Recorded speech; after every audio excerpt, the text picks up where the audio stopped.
You guys can't hear me. Can you hear me now? All right, let's try that again. Thank you so much, Sweet Misery. Let me say hi to everyone. What's up?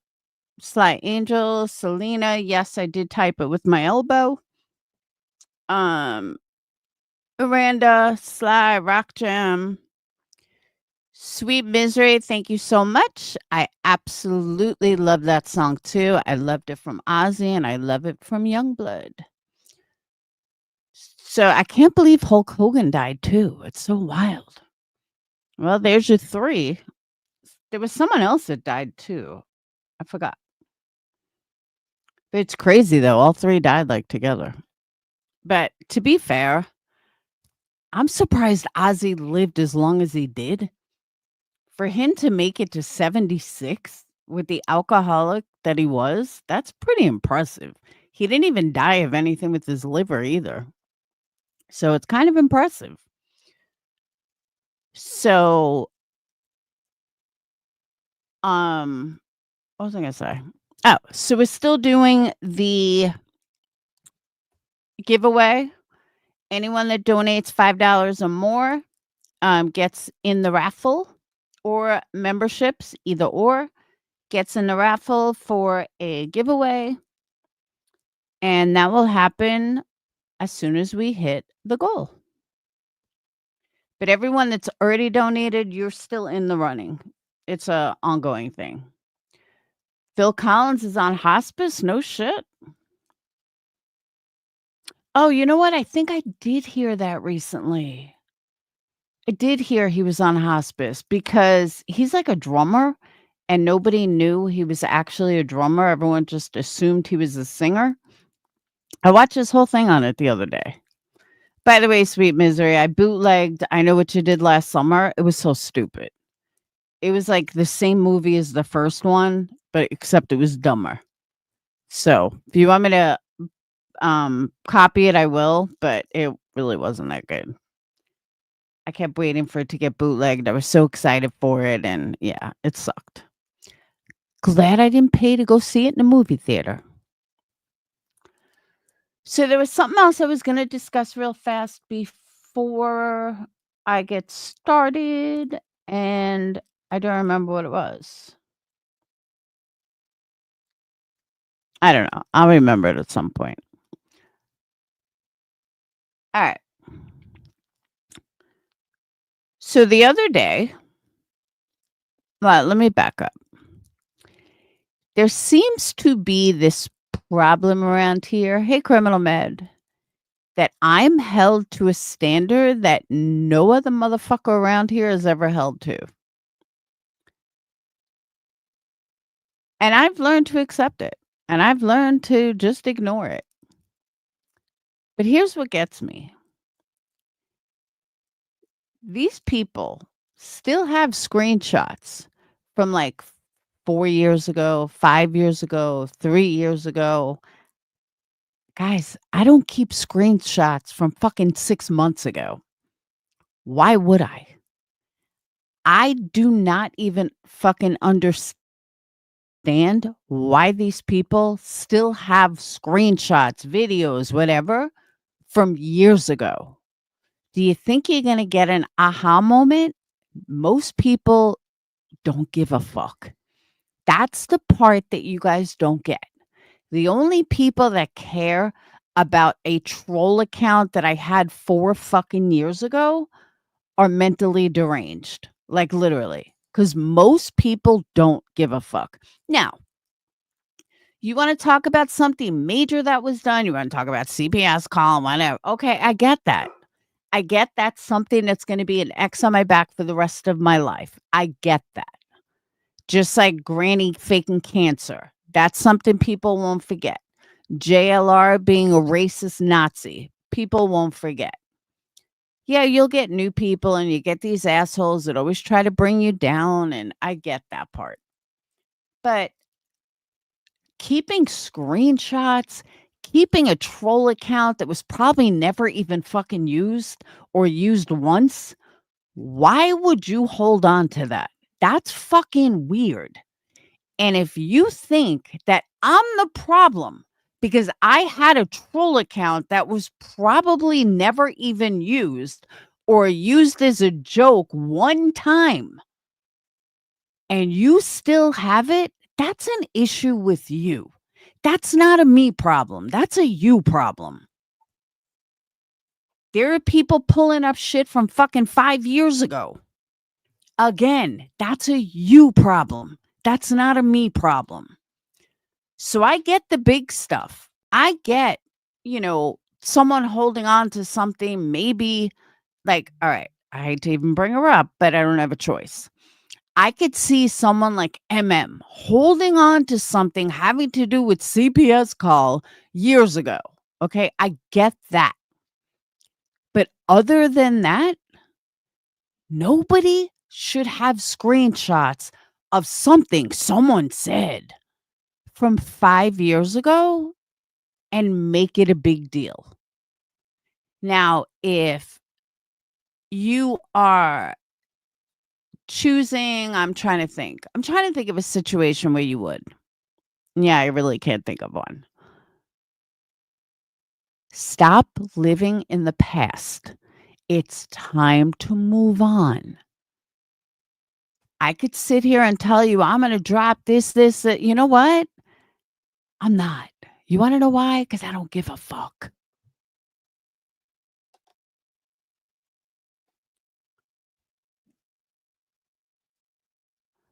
Chasen, what are you talking about? It's a fucking hat. I can't help the way OBS chooses their hats. It's a fucking ski mask. Not a ski mask, a ski hat. It's not a fucking animated. It's a fucking ski hat. You know, a ski cap. Whoever thought it was a helmet is a fucking moron. Sorry, not sorry. Why would I put a helmet on? Like, seriously. Just more things for somebody to, oh my God, she did this. It's a fucking ski mask. And I keep saying ski mask. What the fuck? You know what I'm talking about. I can't think of the right word. And that's what OBS offers for a hat. It's so, she's not the first person to say it. A beanie. Thank you. Thank you. I couldn't think of the word. Thank you, Criminal Med. It's a fucking beanie. I'm sorry if people think all of a sudden it's something negative.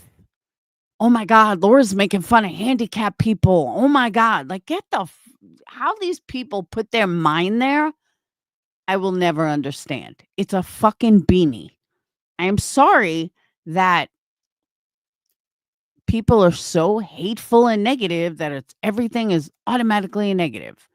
To me, it doesn't even resemble a fucking helmet, but okay. Hey, Rhodey. Fucking morons. But speaking of, let me clear something up here. Okay. I'm going to clear this up as loud as day. I have never, ever, ever been that fucking troll account that I'm being accused of. Ever. I swear on my children's lives. Okay. That's how serious I am. I have never been that troll account. This Rachel, whoever. I never fucking trolled my friends. I never fucking trolled Sinner. And anyone that knows me knows that when I do have a troll account, it's not for anything malicious. I don't do anything with my troll accounts other than talk in chats that I'm not invited in. That's it. That's all I fucking do. So if anybody thinks that I am doing this malicious shit, you're 100% wrong. All my malicious shit ended years ago. And I mean years ago. Like more than 3. In YouTube world, that's like 100 years. No joke. So I really would appreciate people stop accusing me of being something that I never was. Then I saw a bunch of people write, "Oh, she's the worst person in the world. She's the worst person on YouTube." Are you not fucking looking at YouTube?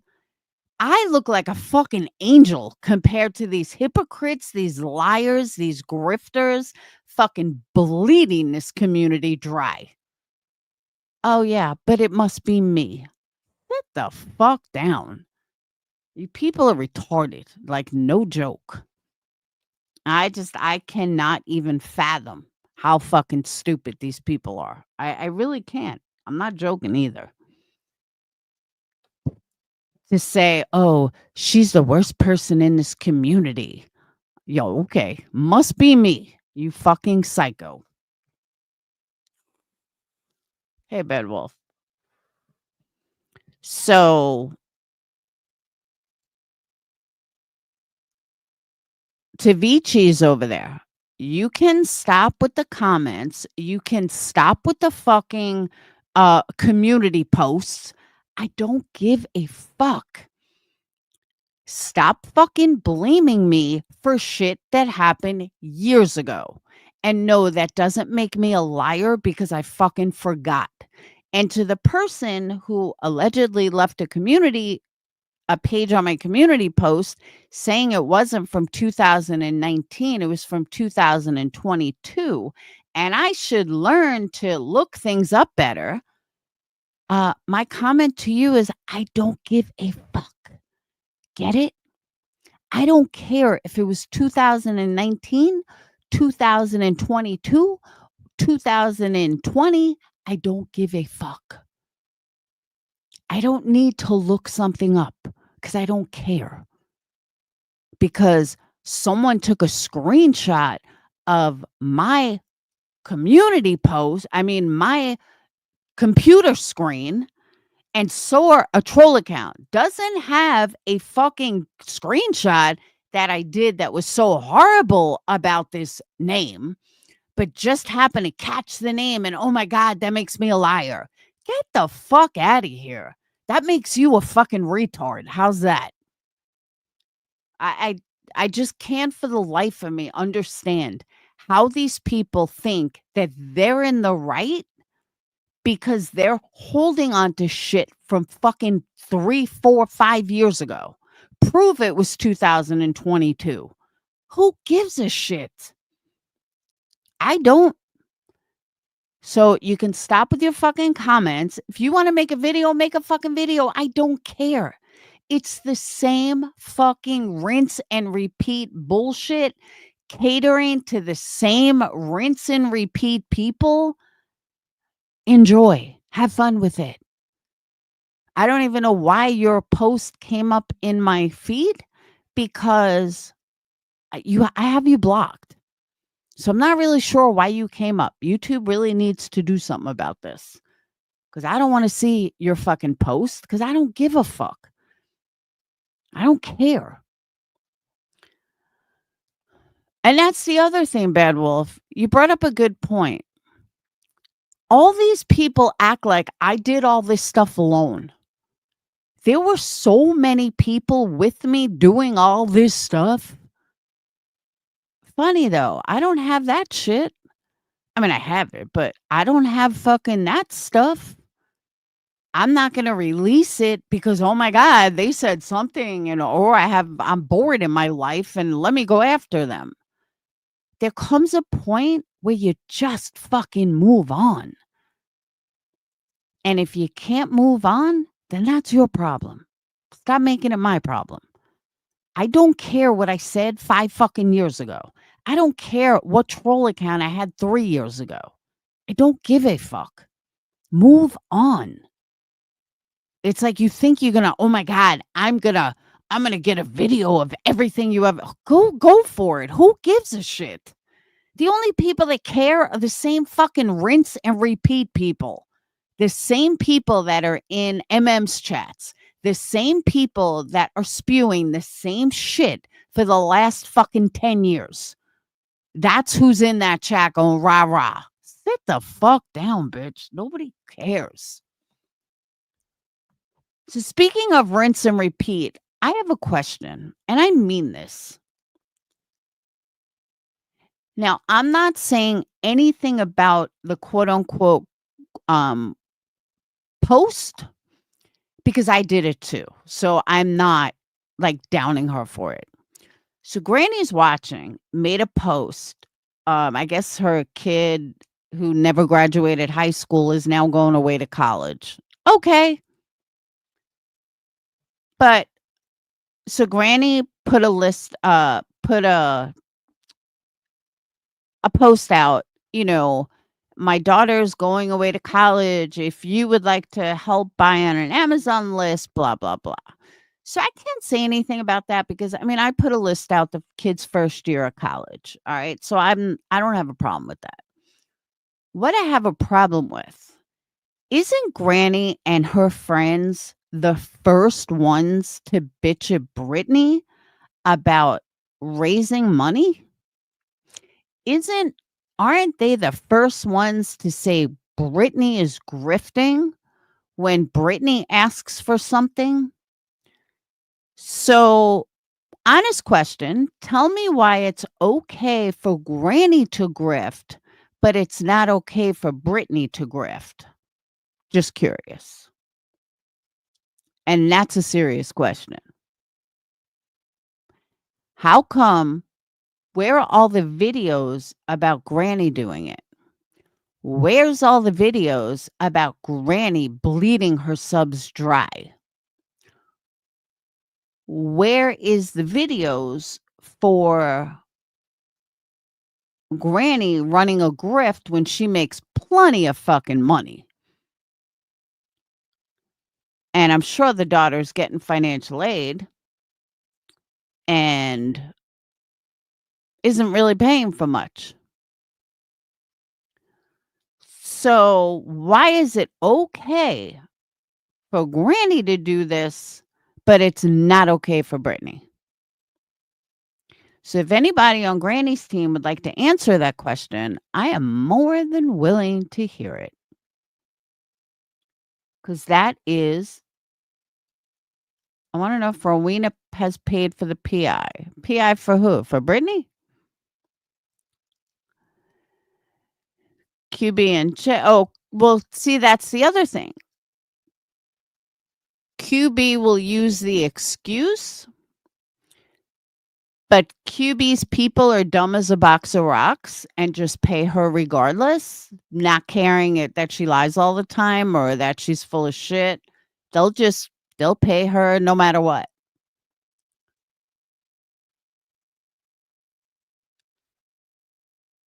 Computer trap being right. Yeah, but that's not the reason.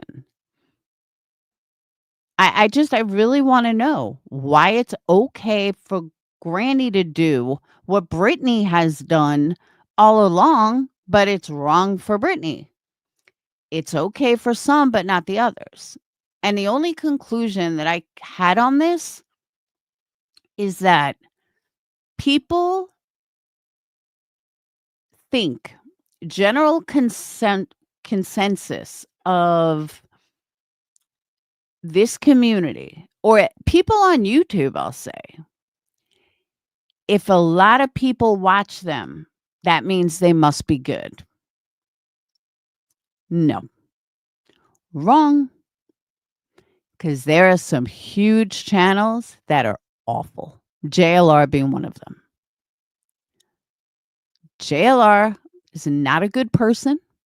Hey, Sinner, JLR is not a good person. JLR has not changed his ways.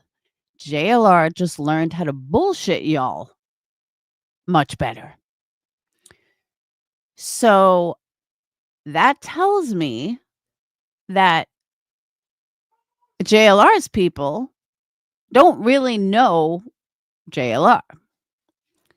And that's okay. I'm not one of these people. Hold on, what? What are you doing? I'm live. Oh. Why? I was just wondering. JLR is not one of these people that I'm gonna go live about and I'm gonna be like, hey, JLR did this. JLR, I don't give a fuck. He is an ambulance chaser. But I'm saying that he hasn't changed. He's still a piece of shit. He just learned how to do it differently. and cater to, honestly, in my opinion, a bunch of morons. Anyone that can handle a grown man going, "Come in here, come in here." It's insane to me. But point is, his channel blew up. It grew a lot just from him standing on a street corner going, "Look at this, look at this, look at this." Oh my god. Okay. But hey, that his channel blew up and good for him. But that doesn't mean that he's now a better person. It doesn't mean that he's a great creator. Joseph Morris, my favorite go-to. He's the biggest fucking piece of shit on this platform, and he's got like 200,000 subs. Probably, I think he's got 500,000 subs. Who am I kidding? Thank you, Sinner. And he's got fucking, how many followers does he have now? Now I'm curious. Hold on.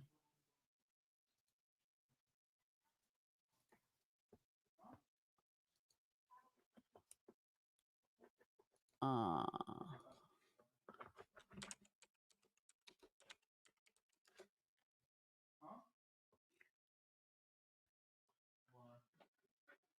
he has 634,000 subscribers.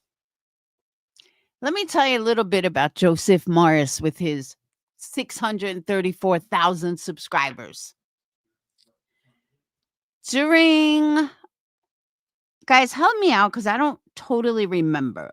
Was it Kylie case or was it the Idaho? I think it was the Idaho 4, actually. Was it the Idaho 4 that he made that video? He made a video that I think Betty copied, but he lied and he made a completely pretend video about the Idaho 4 screaming, and it was completely fabricated. He ended up ducking out for like a year after he made this video and everybody called him out on it. But that's what Joseph Morris does. He lies all the time. And he has 634,000 subscribers. So tell me again why you want to go by how many subscribers someone has as a way to judge that they're a good person or not. No. But the majority of people do think like that. They obviously haven't been around much. Is it the point of every creator to get views? Duh, obviously. But I think it's sad that so many people judge someone based on that. Because I got to be honest with you, I've seen some small creators that I enjoy much better than any of the quote unquote bigger creators in this community. If you really go creator to creator, what the fuck is anybody talking about? They're talking about Ziggy. They're talking about Britney. And that's about it. You could pretty much find any of them talking about Britney or Ziggy. Oh, it was the laundry. Thank you. He does a story with every case. He did a fake story about Brian Laundrie filming himself on the water when it turned out Brian was already dead.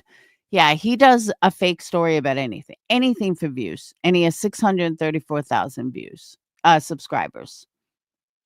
I couldn't remember. I knew he did a video with the Idaho 4, and I couldn't remember if he did anything with Kylie. I forgot about the Brian Laundrie one. He's the biggest fucking snake. But obviously 634,000 subscribers, people think he's amazing.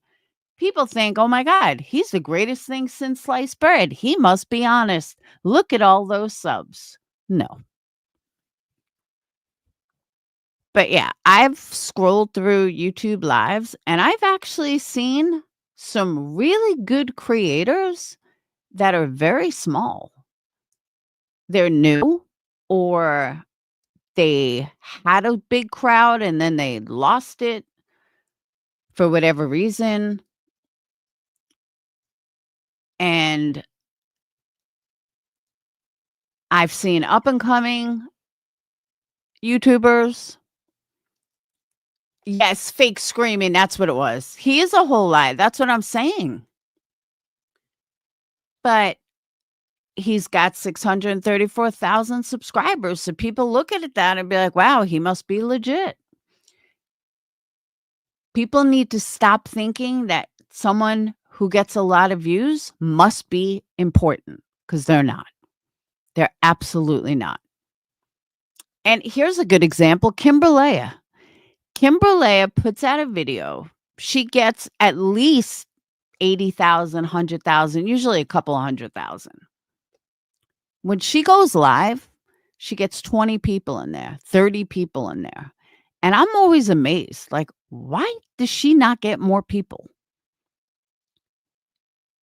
Her and her husband's channel just hit, I think, over 100,000 subs. I mean, she's legit. Her main channel has 500,000 subs. When she goes live, 20, 30 people. I'm not sure why. Maybe because it was during Karen Reed and she was always behind. I don't know. But I thought that was very strange. Strange. Like, how come nobody watches her? Like, they love, live. I remember when 10 to Life went live and she was getting like 20,000 in there. I don't know why she stopped going live. But anyway. So, but that seems to be the general consensus around here. And I see bigger creators going on other creators. And I sit there like, huh? Have you ever listened to the person that channel you're going on? Probably not. Because in any other circumstance, these two people would never even talk. So I just find it very strange, the mentality of YouTube. Melanie just blew up. She actually got her start from the Glera.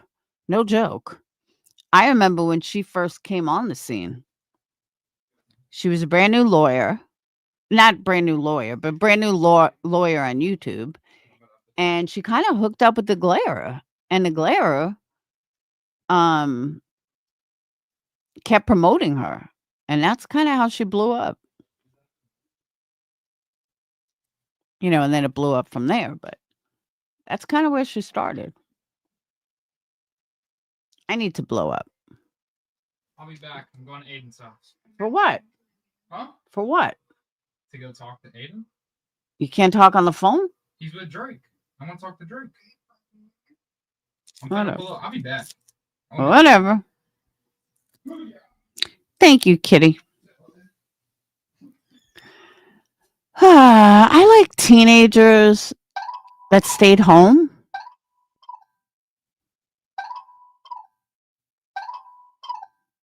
I hate having a male teenager.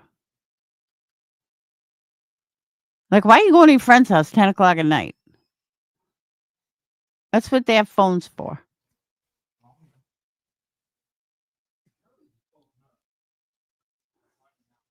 By the way, speaking of cars, I just got to tell you guys this. I don't have the bags to put them in yet. I ordered them. I'm getting them tomorrow, but I had a few from Candles. So I made air freshies. Remember I told you, like, I got it right? So I put balsam and cedar in my car. And I said, all right, we're going to see if it's going to work. Oh my God. When I tell you, I was standing next to my car, windows closed, and I could smell the balsam and cedar. I swear on my kids. I was like, holy shit, this is strong. So I can't even imagine what my car is going to smell like when I actually go in it tomorrow, because it's going to be there overnight. But I am so happy with the way they smell. But as soon as I get the bags, as soon as I get the bags to put them in, we're going to put them on the website. But yeah, they smell amazing. Amazing, amazing. He's probably going to burn some trees down. No, he's not. Now, Dane's a good kid. I can't believe he goes back to school next week. Crazy. Crazy, crazy. Um, by the way, I think I missed my calling in life. I should have been a teacher.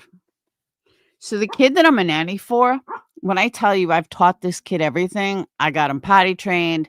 I'm teaching him his leapfrog and how to read, sleeping in his own bed. He is doing everything that I have taught him. And I am like so proud of him. I was like, you know what? Maybe that I missed my calling in life. Maybe I should have been like a teacher. Stop. I have marijuana smelling one. I have cannabis one.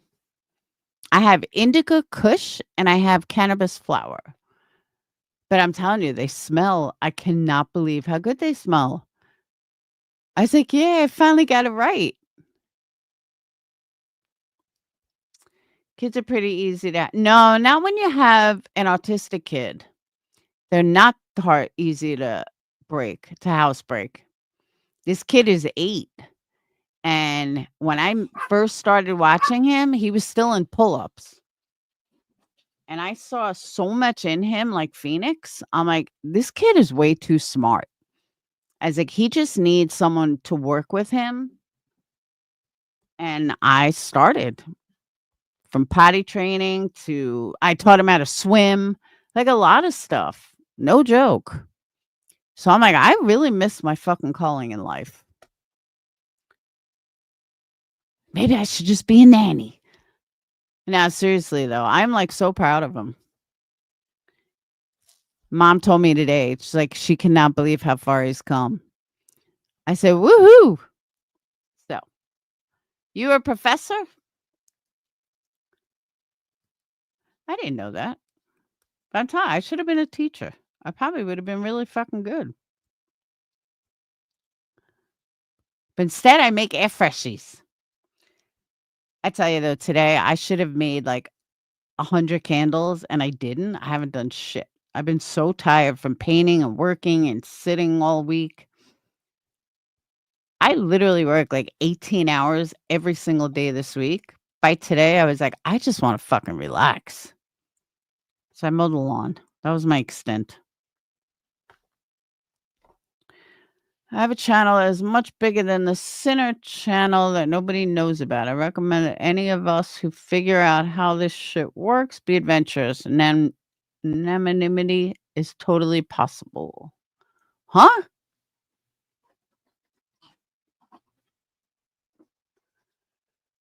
Oh. Ah. I am gonna start going live from my cell phone though. I want those gift things. Those gift things are so cute.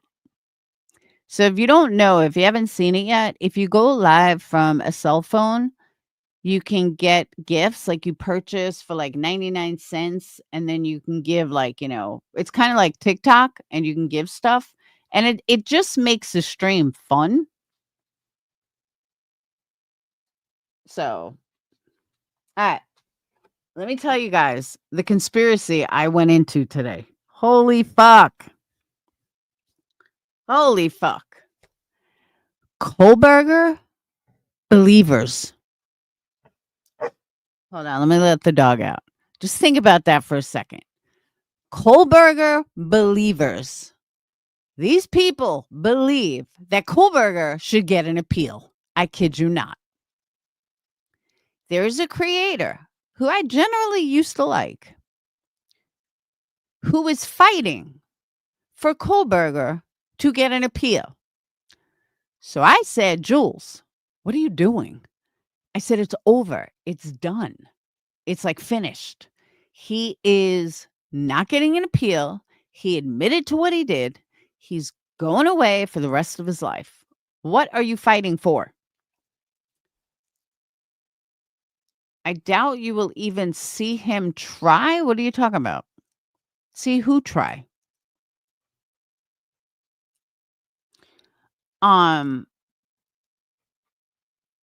And I'm sitting there like, who was she blaming for this? No, I did not go to Drip Drop's channel. Oh, is that where she's getting it from? He would have to appeal the waiver, then the plea, and so forth. That's what I'm saying. I agree with you. But these people on her channel are fucking quoting me case law about, yeah, he can have an appeal. What? I'm going to show you guys. And I'm sitting there like, these people are out of their fucking minds. And I said, and Sly Angel told me I'm a conspiracy theorist. I told her I was leaving Discord. If I was on a jury, would I have automatically convicted him? Absolutely not. I don't believe in heavy circumstantial evidence. I want actual proof. I want DNA on their bodies. I want a crime weapon. I don't want circumstantial evidence. I want hard fucking facts, and I've always been like that. So there were too many things pointing that there was someone else that, like, if I'm on a jury, is there enough evidence that I read in Discovery that I would automatically convict him? No, probably not. However, and now hold on. I also read, I'm sorry, I heard, maybe it was News Nation. They were talking about how the cops said that Brian wiped everything so good that they weren't able to pull up anything. Well, if I'm on a jury, I'm thinking differently to that. I'm thinking, now again, this is not a personal thing. This is if I'm sitting on a jury. I'm thinking, did he really do that? Or was there nothing to begin with? Because that's kind of what I'm thinking. That they're saying he wiped it so clean that it was not traceable. But maybe there was just nothing there to begin with. That's how I'm thinking on a jury. So when I hear a lack of evidence, that's circumstantial. But again, if I'm sitting on a jury, I'm not talking personal opinion, but if I'm sitting on a jury, thank you, Bad Wolf. If I'm sitting on a jury, I want evidence. I want facts. I want you to produce stained clothes. What they did show up with, hold on, first of all, let me welcome new members. So we got Kitty, Olivia Fig Newton, Irish Gal, Karen Burns, Hippie Chick, Missy, Spike Mountain Dew, Green Mahali, and Holly, and D Bucks Girl. Hang on, let me let the dog out. Hold on.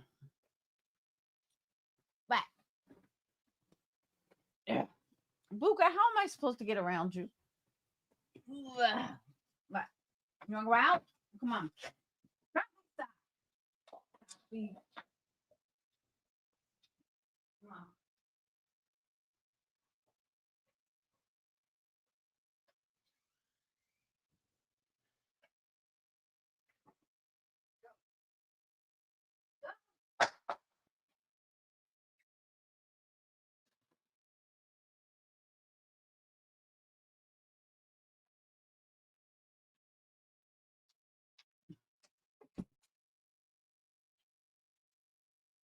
Buka, how am I supposed to get around you? Ugh. All right. So I'm like, all right, I forgot where I was. But on a jury, I just feel like there should be more. No, they actually said, Sly, that he wiped it so clean that they weren't able to get anything. That's what they said. That's how good he wiped it. So that makes me think They never had anything. There is no connection. Did they convince and I'm just playing devil's advocate here. Did they convince an autistic person to accept a plea deal because they scared him another way? I don't know, maybe. Yeah, they found the software he used as well, and yeah, they said they could find no connection. Now, again, this isn't a personal feeling because personally, I believe he did it. No, I don't agree with that, Sly. I don't think they could find anything. So they assume that he absolutely wiped everything clean. Since when is there software that you can wipe everything clean and even the FBI couldn't find anything? I'm not buying that. They could find shit from fucking anybody. You know, people think that stuff is wiped out. There's imprints. They're able to find shit for everything. They could not find anything. That to me speaks volumes. But regardless, again, I still think he did it. So I'm not saying he didn't. There's several. The thing is not easy to use and expensive. Most don't take those steps. Okay. But back to the conspiracy.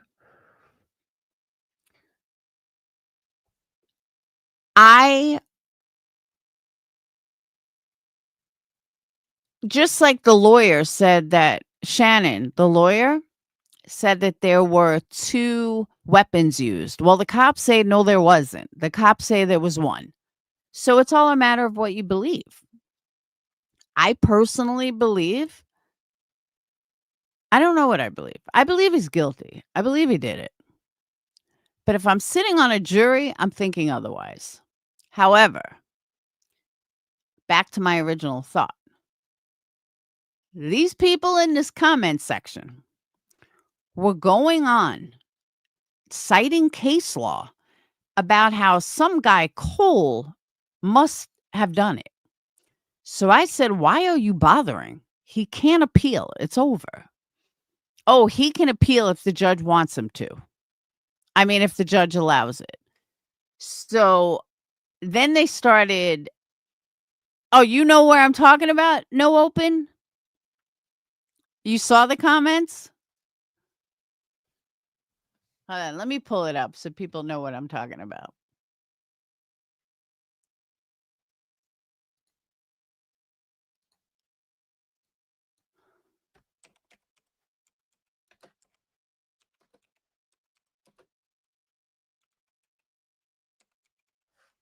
Yes. So you did see them, you know. All right. Did I leave? Was it a community post or a video? I don't even remember.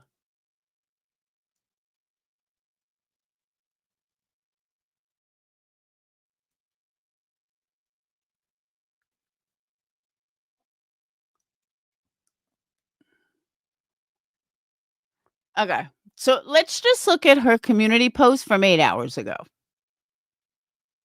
Like, why this matters, I have no idea. Hold on.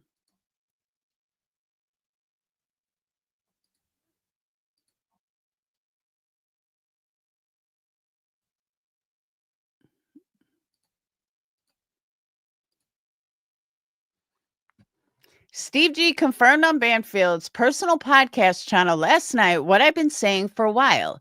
Payne no longer works for MPD and now works for the university. Here's the email I was forwarded on 5/2/25. We are writing to inform you that Corporal Brett Payne is leaving the Moscow Police Department and taking a non-law enforcement position at the University of Idaho. As you know, Corporal Payne is one of the state's advisory witnesses for trial. Fortunately, Corporal Payne has made arrangements with the university to still be present for the entirety of the trial as originally planned. Our office is taking steps to deputize him as a prosecutor's investigator so he can maintain his law enforcement status through trial. Why is this important? Do you think he's in on a conspiracy? Maybe he just doesn't like being a cop? All right, this is it. The creepy guy that got kicked out of the corner club for being some kind of way towards Maddie. I have been saying the DNA was definitely in Maddie's left-hand nail clippings, but actually shows inconclusive. Wanted to make sure we had it right, so I went to find the doc, and I'm glad I did. Wording matters. Brian shows inconclusive as well. The difference is that they tested it further, and the further testing excluded him, meaning Brian.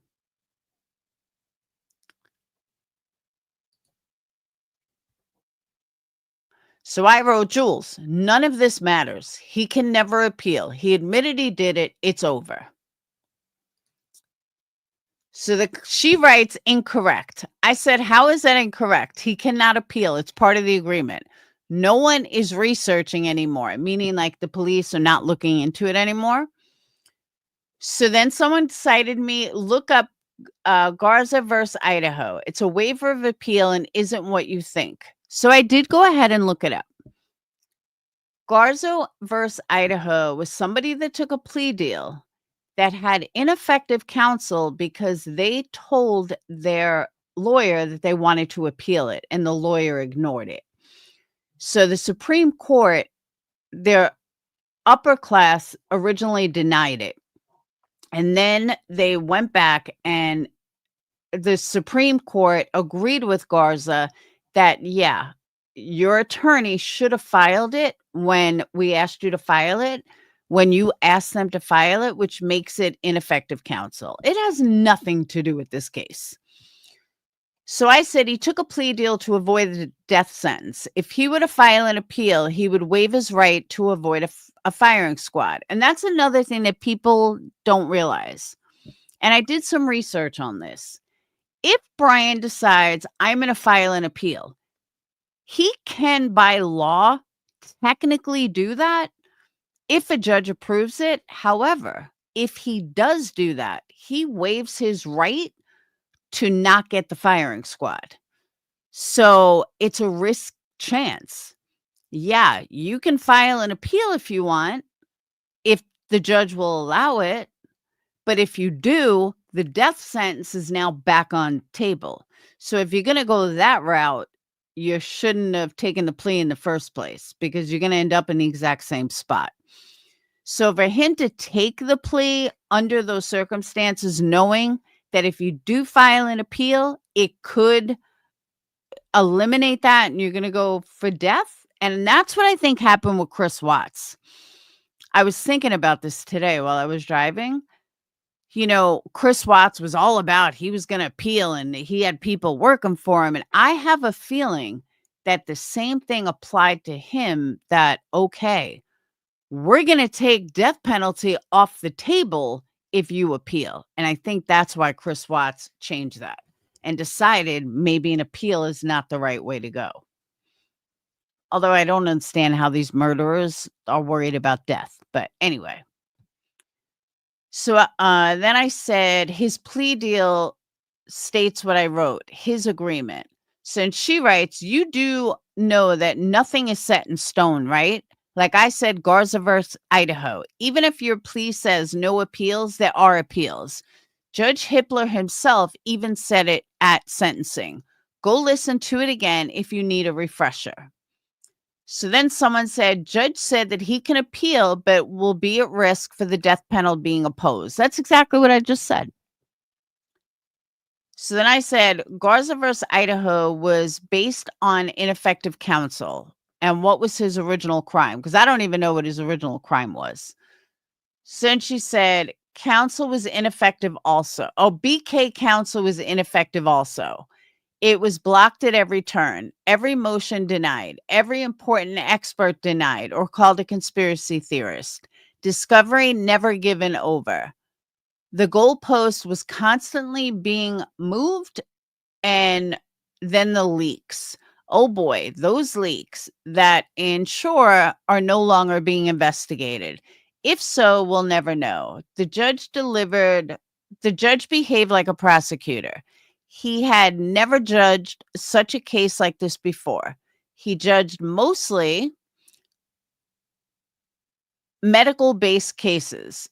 The list goes on and on for the grounds for ineffective counsel. Over 30 terabytes of material with no organization. If not that, maybe prosecutorial misconduct. The PCA is full of misinformation. It's endless. It's not over. And I'll stop at that. I thought she was a good attorney. So then other people agreed and said correctly stated.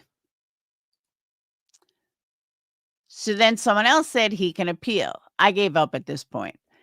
And then they said, you just proved Ann Taylor did everything she could. And so that means Brian cannot say ineffective counsel because they filed ridiculous amounts of motions, which mostly got denied.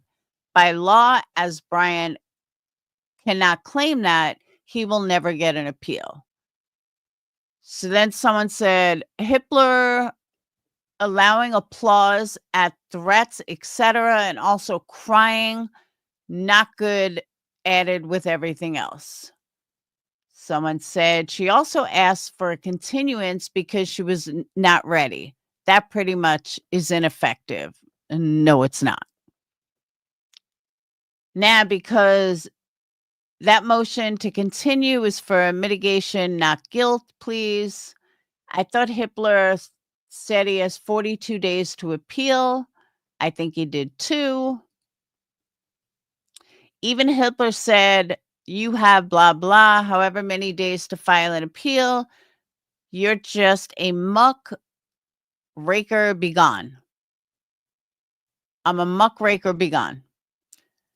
Perplexed, I bet a new trial, perhaps a fair one. Okay, he never had a first one. But that's what someone said to me. That he should get a new trial and a fair one. Truth matters. And if anyone finds something that you can prove different, whatever and however, it has to matter. Someone said, what the hell?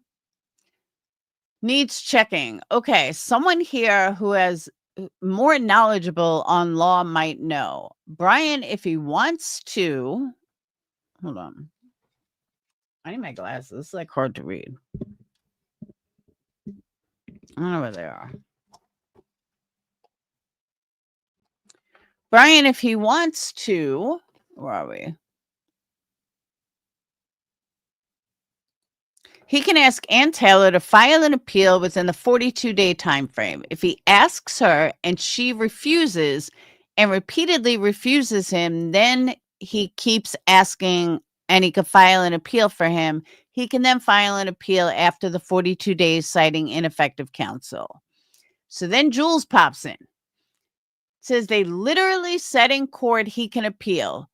We've talked about no appeal doesn't mean appeal forever because it doesn't mean no appeal. That means if he appeals, this just gets reversed and we go to trial. No checking. Lawyer, said his dad said yes to appeals way back in the beginning of all of this. You clearly don't watch the hearings. As much as you hate to believe it, the judge said it himself. He does have the right to appeal. I wasn't sure about the source because it came from a chat on Reddit.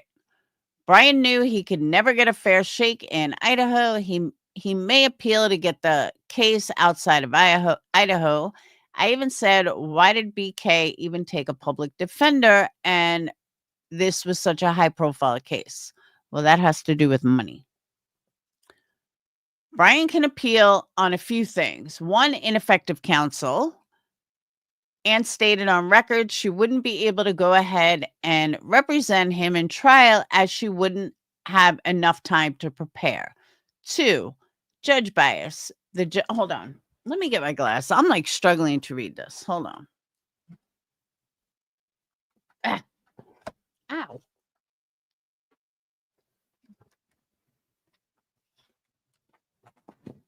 Luca, you know how hard you are to step around? Oh.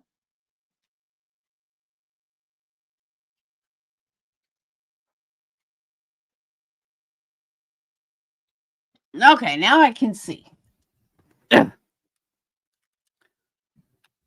Much better. Judge bias. So the judge refused to allow extra time. He denied Frank's, which had multiple reasons it should have been granted. And to top it off, he sat wiping tears and sniffling during the sentencing hearing, which I get is and was emotional. But his job is literally to be impartial and non biased, which would include crying. Data dumping.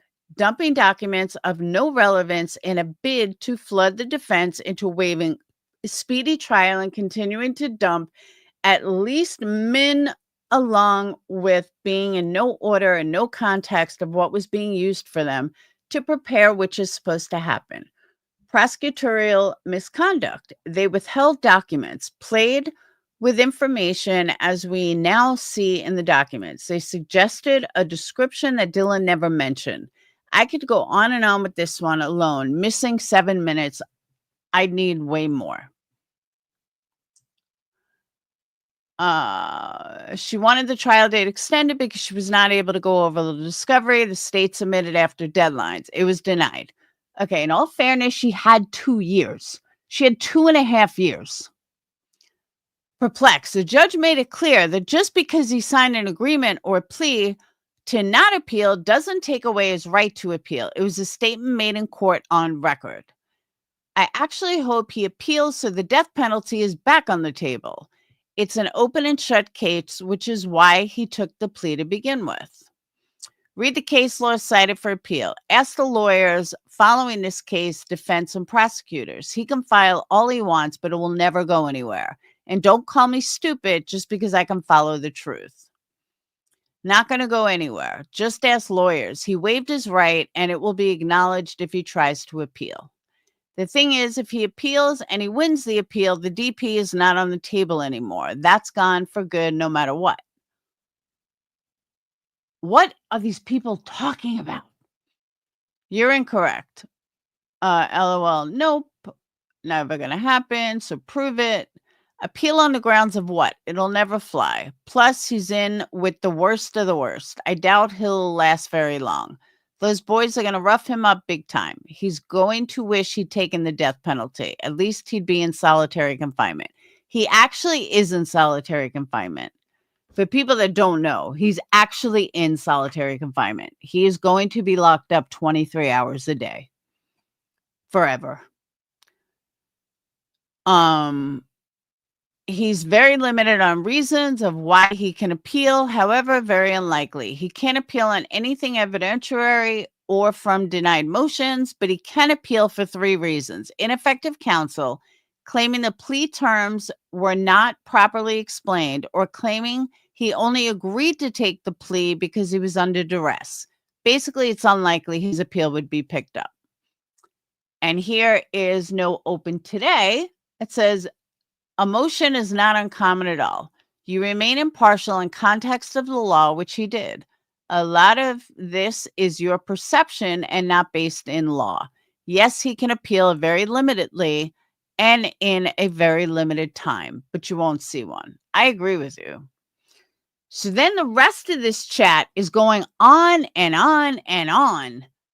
This is how the dead speak from the grave. Cole Barenberg lives right next door to the Idaho house, drives a white Hyundai, was an Army and culinary specialist, links to knives and Army, and was a major in business classes with Maddie. And somehow the FBI let him go. Was this info in the court documents? Did they interview him? He was the one kicked out of the corner club for being inappropriate towards Maddie and other females. That's what I learned.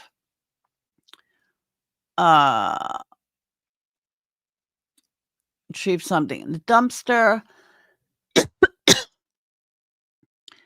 Firing a beanbag produces blah, blah, blah.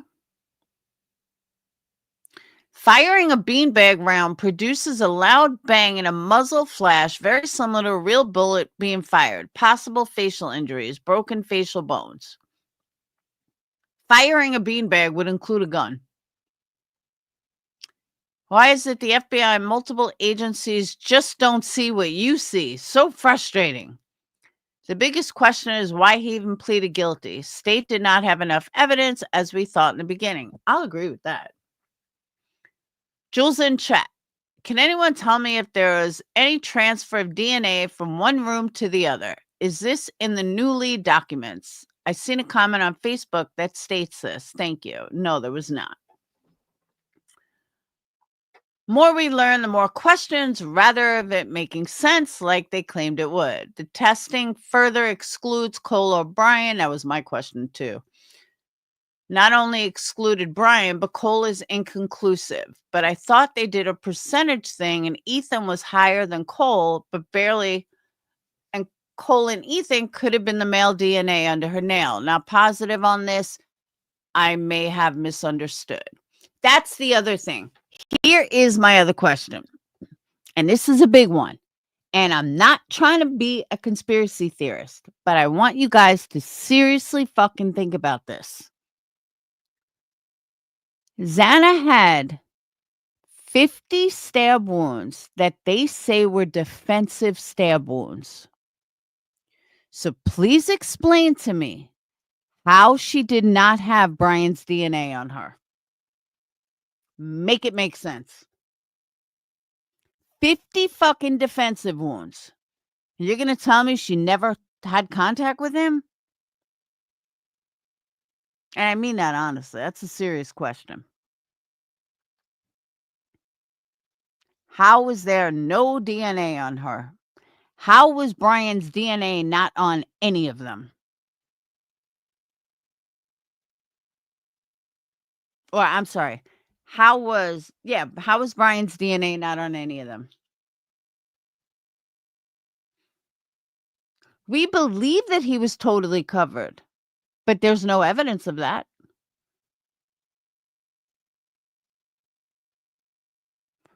You would think he would have prepped himself really well, but he still left the knife sheath.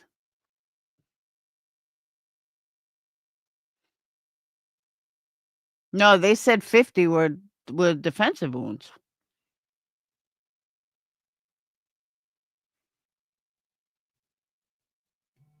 I just have a hard time believing there was no evidence.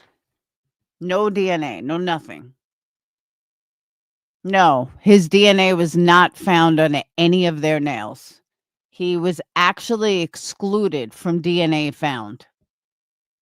That's why I said if I was on a jury, I might think differently. But that's the premise of what these people are going on.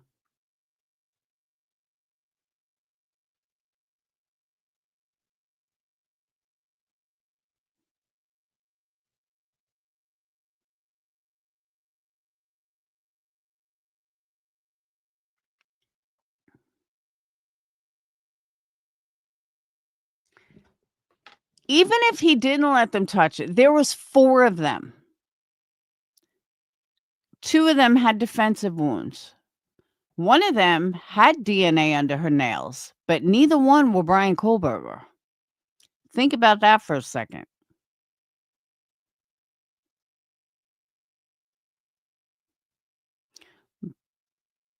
I think it was Kaylee or Maddie had unidentified male DNA under her fingernails, and not one of it was Brian Kohlberger.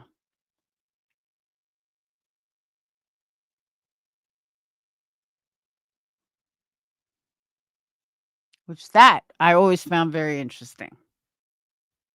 But that's what these people are going on.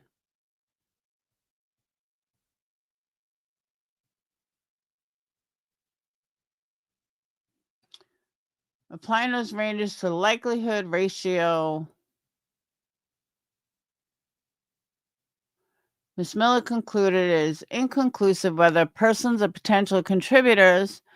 Jack was 0.399, Cole was 0.485, Ethan was 3.33, Xana was 0.201. It's just very interesting thought.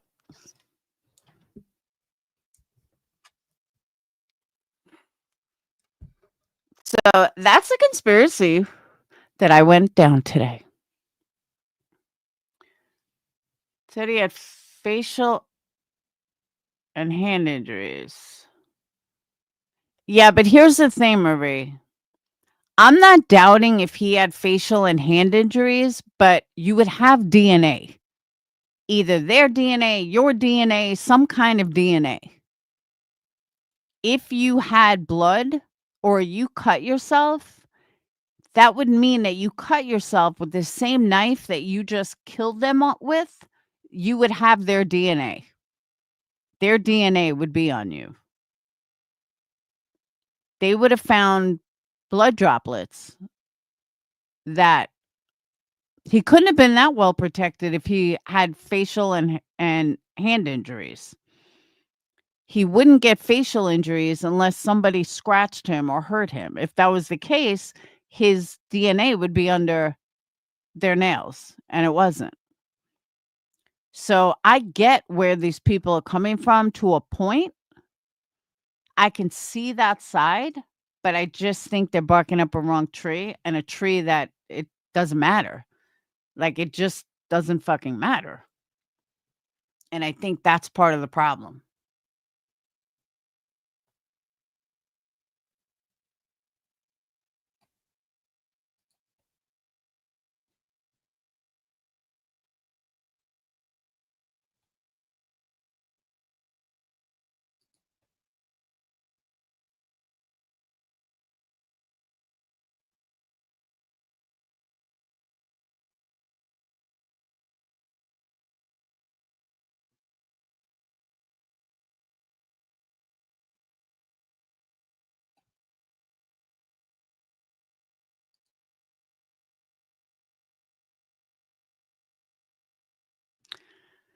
So, yeah, she's convinced. Yes, they're saying he's innocent.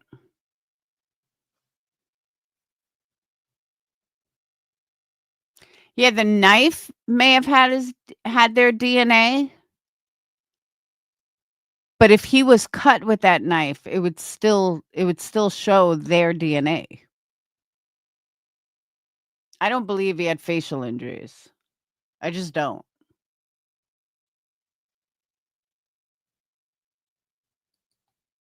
But yeah, they're convinced that he's innocent.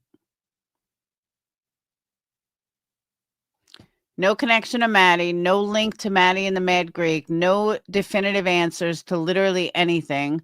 No, Brian's family never called in a tip. Oh, and we thought Brian was not Papa Roger.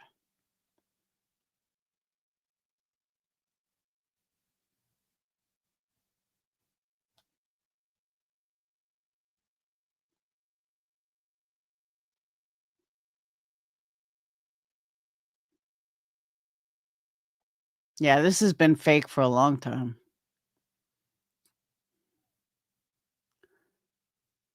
See, this is what I'm saying. I said I thought Ethan was killed in a doorway. And then she's right, though. The newest info, no, he wasn't killed in a doorway. So it's interesting how the story did change.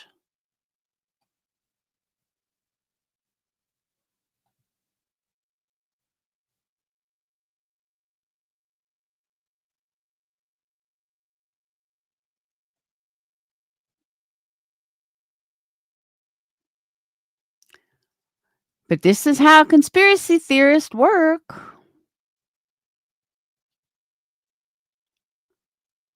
That's it right there. Now you get it. Ugh. Yeah, you didn't know Brian Kohlberg was innocent? Ow. All right, let's see.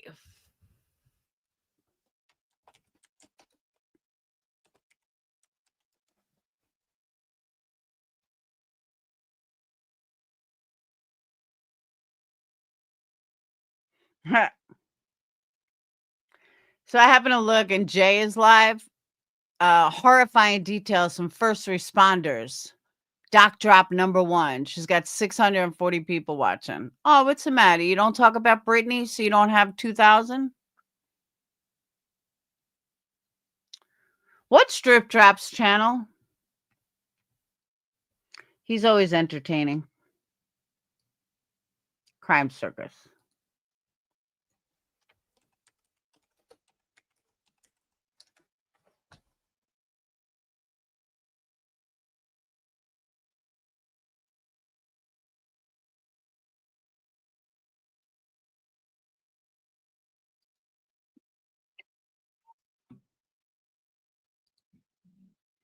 This is entertaining. Hold on.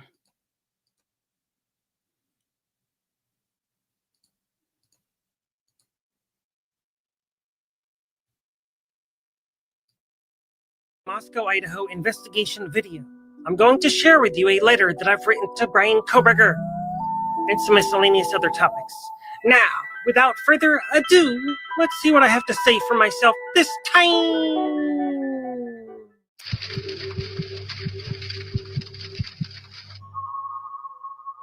Good evening, ladies and gentlemen, and welcome to Crime Circus. My name's Drip Drop, and I'll be your host as always. Well, I guess you know by now.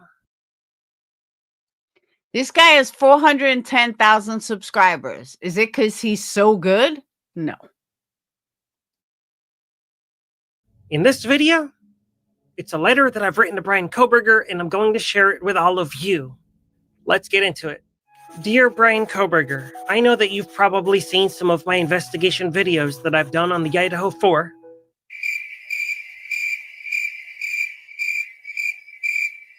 What?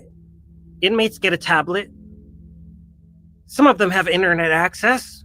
Anyways, we know that there's been hundreds of documented instances of innocent people pleading guilty for one reason or another. But don't just take my word for it.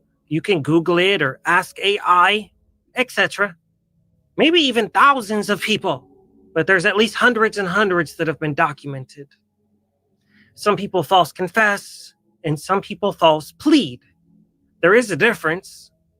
We know you've never... Now, in all fairness, he is right about that. A lot of innocent people do confess, falsely confess. confessed. We know you pled. And nobody asked you to confess. That's a red flag. A really, really, really big red flag, Brian. You hear me?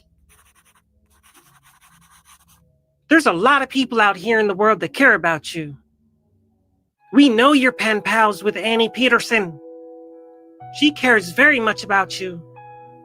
Yeah. A lot of people care about you, and a lot of people have been investigating this case for years. Years and years.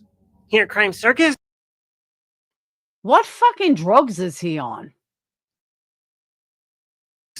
We've been investigating since November 13th, 2022. Rest in peace to your alleged victims. You alleged perpetrator. If you did this, you're sick. You really are. And some people even say you did this. Those people are known as guilters. Some of them are deranged. Some have a low IQ. And some are deranged and have a low IQ. They can't prove that you did this crime. And apparently you can't even prove you did it. If you want to take responsibility and give these families closure, show us. Show us where the kill kit is. Show us where the K-bar knife is. Show us your Google search history. We know we're not going to get to see the actual discovery in this case. And for anyone out there wondering, I'm recording this just prior to sentencing. Sentencing is coming up very soon. And I just figured I'd write this little letter to Brian. In the meantime, Brian, are you familiar with Richard Allen's case from Delphi, Indiana? They fried his mind in the penitentiary before his trial. They had him giving all kinds of false confessions to his family members. And supposedly other people too, but they couldn't really prove that much. They said there were 63 confessions, but we only heard 3 or 4. I did it. No, you didn't. Yes, I did. These two cases, Idaho 4, and Delphi are the two biggest cases in the last 50 years. Oh my God. And we have one man that falsely confessed, and another man, you, that we don't know what's going on with you. We heard you say guilty. Guilty. But we haven't seen the proof. And if the proof is really in the pudding, then where is the pudding? We need to know. We really do. Because we actually care about justice. There's guilters all over the world still celebrating. They thought when you pled guilty, it would be the downfall of Crime Circus and some other really great people too. But it just can't be. Why would anybody celebrate before a man has even had trial? They scream and they shout. I knew he did it. I knew from the first day he was guilty. I knew as soon as I saw his face on the TV screen he was guilty. As soon as I saw Dateline, I knew he was guilty. That's how deranged a lot of folks are. It's sad. Riddle me this. A guy who dresses up like a clown, who has spiders hanging down from his eyes, who talks like he's smoking meth, is saying other people are insane? Really? Make that make sense. Sad, really. You shouldn't know anybody's guilty of any crime until they've had their fair day in court. Due process? I mean, what is the point of court? If you know somebody's guilty before trial, why waste everybody's time with trial? Just drag them on downtown to the town square and hang them or get your fire on. Old school style, just like they did to the Salem witches. There's no need to celebrate. This whole case is a tragedy, and a lot of people have been really disrespectful regarding the victims. Anyways, Brian, did you do this to these victims? We need to know. I really hope this letter gets to you, and I hope you don't get offended when you read it. In my last episode, I don't know if you've seen it or not, but I discussed your tan. The tan's looking really nice, and a lot of my observant commenters also noticed it looked like you've been working out, you got a nice haircut, so on and so forth, etc. So, have you been suntanning at the jail? Do you have suntan lotion and a beach towel? What? How about sunglasses? Because we know about your visual snow. We know your eyes are very sensitive to sunshine. So do you have sunglasses while you're suntanning or not? They don't allow sunglasses in the county jail, do they? No. No, they don't. Boom! So much for suntanning at jail. Maybe in prison, but not in county jail. Anyways, back to innocent people. How about Lane Myers from Tucson, Arizona? He recently pled guilty to felony stalking and felony harassment. And he was innocent of both charges. But they partially broke his mind in county jail. They threatened him with life in prison. Yeah. So he pled guilty. He made a really, really bad plea deal because he was terrified of the other consequences that were to come. Brendan Dassey, false confession. You know what? And if you do some research at the public library, maybe on Google, maybe on an AI search engine, you will see with your own two eyes many men and women have pled guilty to crimes they did not commit. Now, he's not wrong about this part, though. But my point is, he's got 400,000 subs, so he must be amazing. He must be legit. That's why I said, you can't look at numbers and think that's the reason someone's so great. Everyone has their own reason. Some people are afraid of the potential consequence of things to come. Some people have their minds fried, and they even start to believe they did it. Or they're empathic, and they actually just want to take responsibility for a horrible crime that they had nothing to do with. Brian, we know you just wanted to be a PhD. We know a lot of people have come out for their 15 minutes of fame and tried to say bad things about you, but they can't back it up with proof. Nobody can. What matters here at Crime Circus is actual, factual proof. If you want to say something mean about somebody and you want people to believe you, back it up with evidence. It's your turn to prove it. Yeah. Is that so much to ask for in the true crime world? Proof? Brian, one thing I've really been wondering myself is, why did the police tell us to give them tips and video and pictures of stuff from the 3 a.m. hour? And why did one of the victims' parents say the 2 a.m. hour was a very dark hour? Leading up until your arrest, we kept being told about 3 a.m. 3 a.m. 3 a.m. If you've got any photos, videos, if you know anything, if you saw anything suspicious at 3 a.m., well, we know that the Banfield boys were being harassed at about 3 a.m. We know that 2 of the victims stopped making phone calls just prior to 3 a.m. And as we all recently found out, from day 1, the police knew that this allegedly happened around 4 a.m. That's what one of the alleged surviving roommates told 911. She had something to tell them about 4 a.m. So why did they keep wasting our time with the 3 a.m. hour? Did you have a really good alibi at 3 a.m., Brian? Were you over in the Washington State Park? Is that why they couldn't pin this crime on you? I'm just saying, it's sus to us and the math ain't mathin'. The math ain't never mathin' in this case. And you know that's true. Brian, we don't know whose DNA was found underneath one of the victim's fingernails. I think they said it was 3 different males. What? That's alarming. How can one woman get 3 different male DNAs underneath her fingernails, but not the alleged perpetrator? How come none of the victim's DNA is found inside of your car, on your clothes, in your apartment, in your office, or your parents' house, but only an alleged smidget of your touch DNA is allegedly on a sheet? Make it make sense. There's tens of thousands of people out in the world that are really worried sick about you, stressed out, wondering, are you just another scapegoat? A lot of people have scapegoats in their lives. Some of you watching this video right now might even be a scapegoat to somebody else. You ever been constantly blamed for something that you didn't do? And sometimes you even take the blame for it just 'cause? Yeah, I know what that's like. I've been a big scapegoat in the true crime world, but I love my viewers, my members, my subscribers, my Patreons. I really do. And that's why I'm here right now. On the top of the world.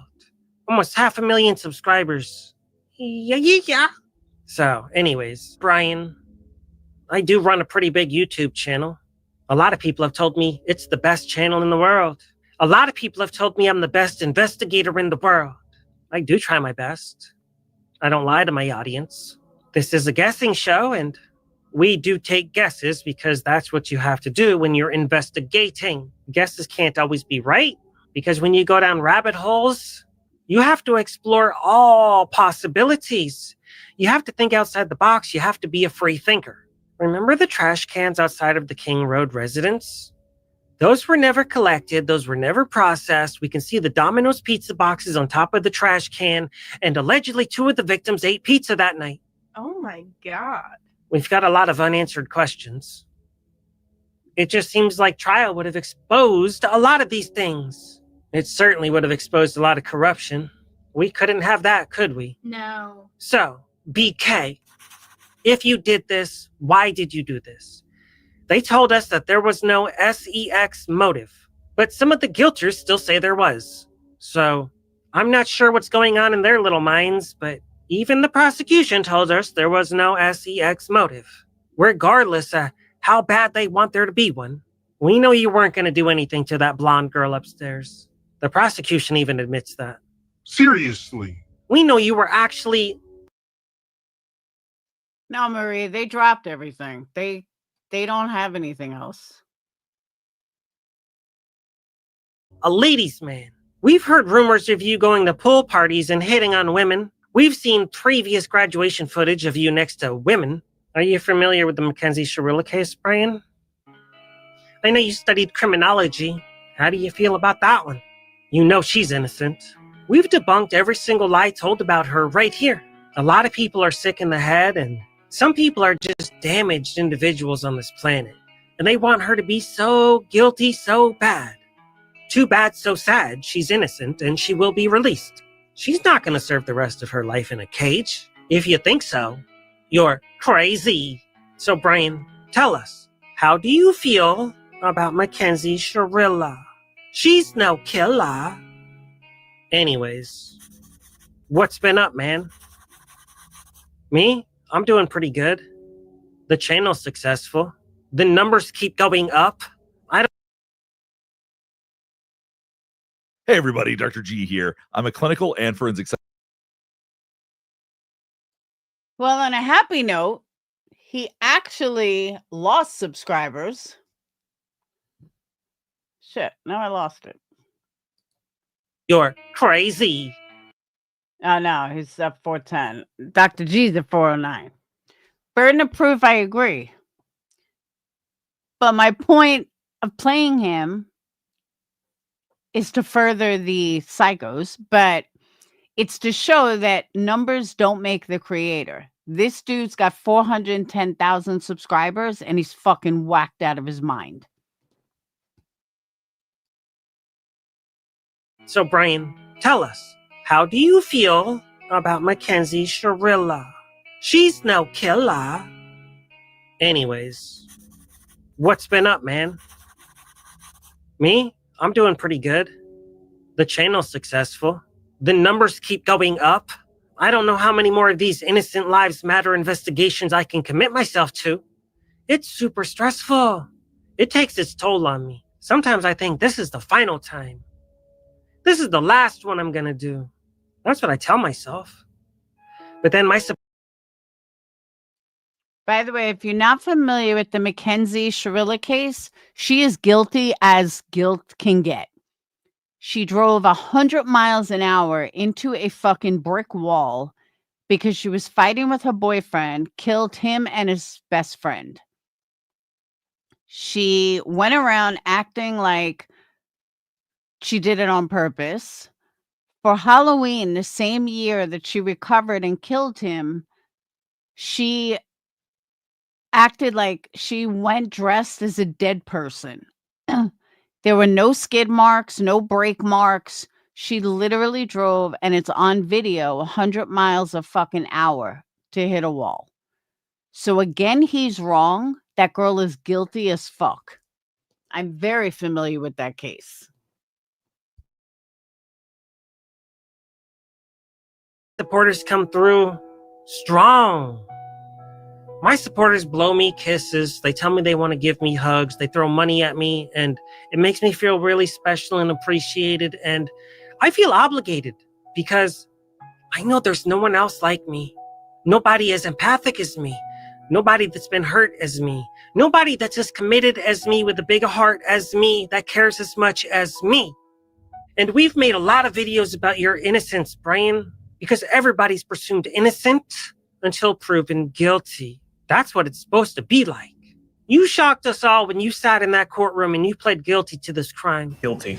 It really makes some of us wonder what's going on. Is somebody playing 4D chess with us? Is there a secret deal going on the back end? Is there a beachfront property on a secluded island waiting for you somewhere? We don't know. But we need to know. Are you really going to spend the rest of your life in a cage? We know you fear death. Nobody wants to have bullets put in them. I know I wouldn't. Because life's worth living, even when you're down and out and hurt. And sometimes it feels like today's the worst day of your life. Life's always worth living. And we know they had a really weak case against you, Brian. Anyways, how's jail been? Have they been feeding you a vegan diet? Fresh fruits and veggies? Hopefully you've been avoiding the mystery meat. But you kind of look jacked at the last hearing, like you've been working out, preparing yourself for prison or something else, I don't know. It doesn't seem like you'd ever have to take a woman because, quite frankly, it seems like a lot of women would want to take you. Yeah, it's true. Anyways, I know this letter's getting really long. Hopefully you're still reading it, or if you're on your tablet, you're watching it.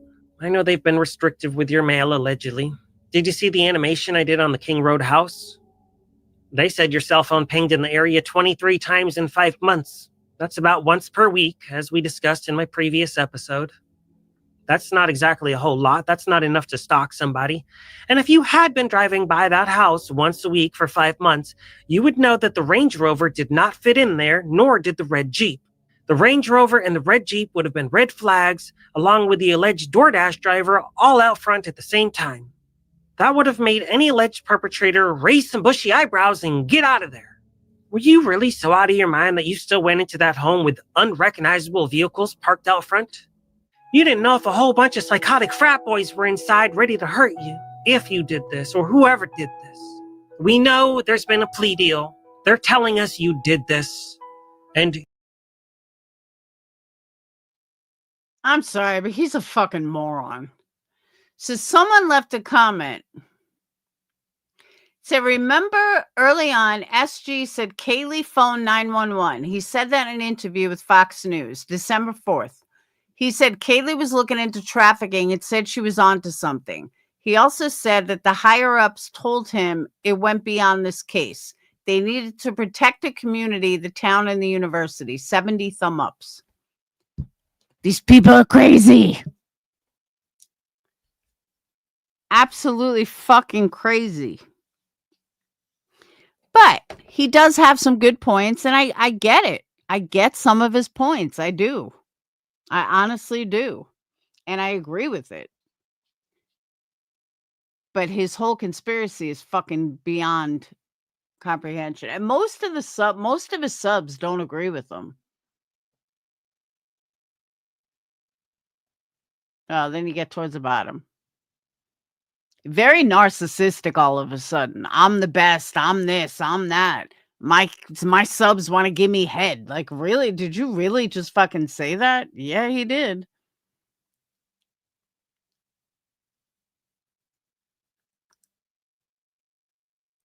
They named a few sports drink after you. The ad is all over my YouTube. It's called Drip Drop.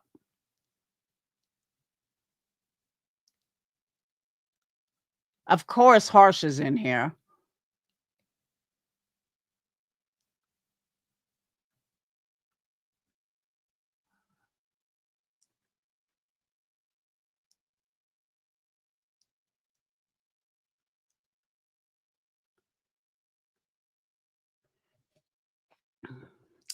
No, for 2 weeks.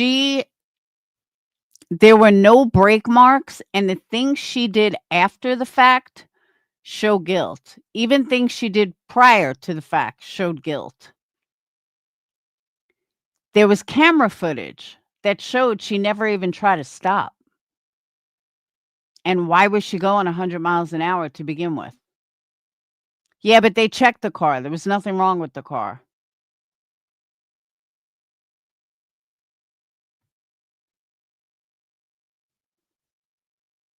Here's why I think he was pled guilty. They couldn't fight it. She kept getting denied with everything she put in, talking about his attorney. Every motion she filed, everything she tried to do, deny, deny, deny. Her hands were tied. It was going to be like Karen Reed case, that everything she tried got denied. And Anne is not Alan Jackson. And that's why I think they pled. That's why I think she convinced him to plead, because they did not have a chance. Everything she tried to do would have been denied. And the thing is, she works for the state. She was a public defender. She works for the state. She gets paid by the state. So when people say Brian would have never had a fair trial, that is true. Brian would have never had a fair trial.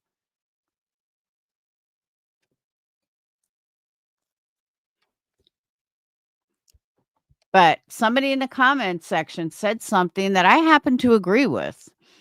He's had 2.5 years if he was innocent, he's had 2.5 years. Why now? That's why I think that my theory is right. I really do think she gave him no choice. She was like, look, dude, we keep getting denied. You're never going to get a fair trial. No matter what I do, they slam it against me. But at the same time, she gets paid by the state.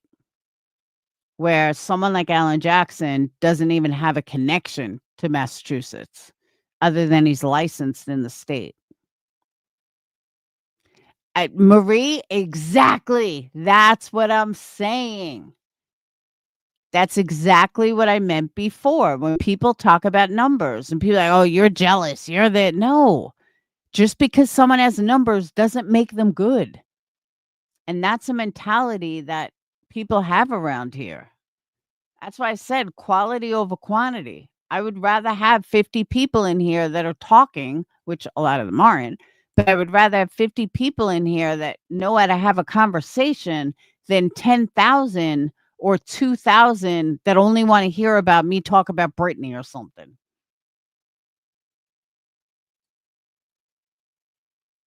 Oh, did she do a test run? Wait, who we talking about? We talking about Mackenzie or we talking about Anne?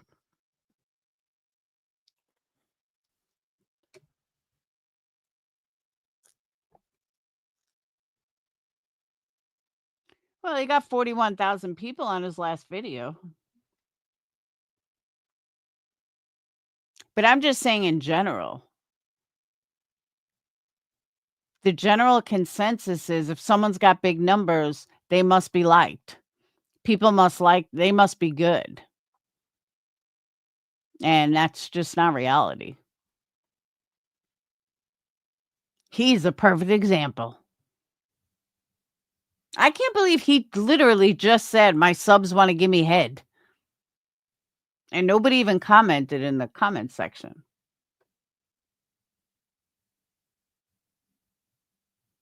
I mean, everyone thought Anne was going to be a good lawyer, but she's a state employee.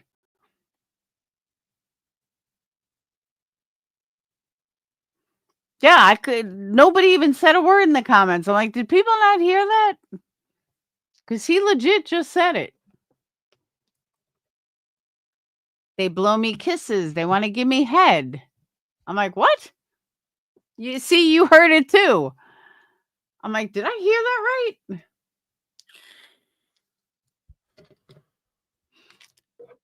Trust me, as a female dude, I never want to give you head.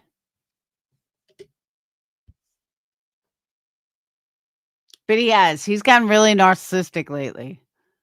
Like, I haven't watched a video from him in years, but that sounded a bit narcissistic. Like, really, dude?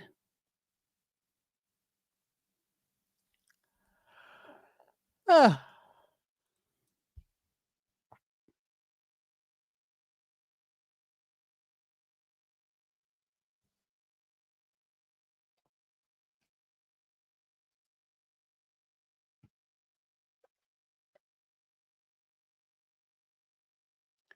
Wow, she's not wearing cream.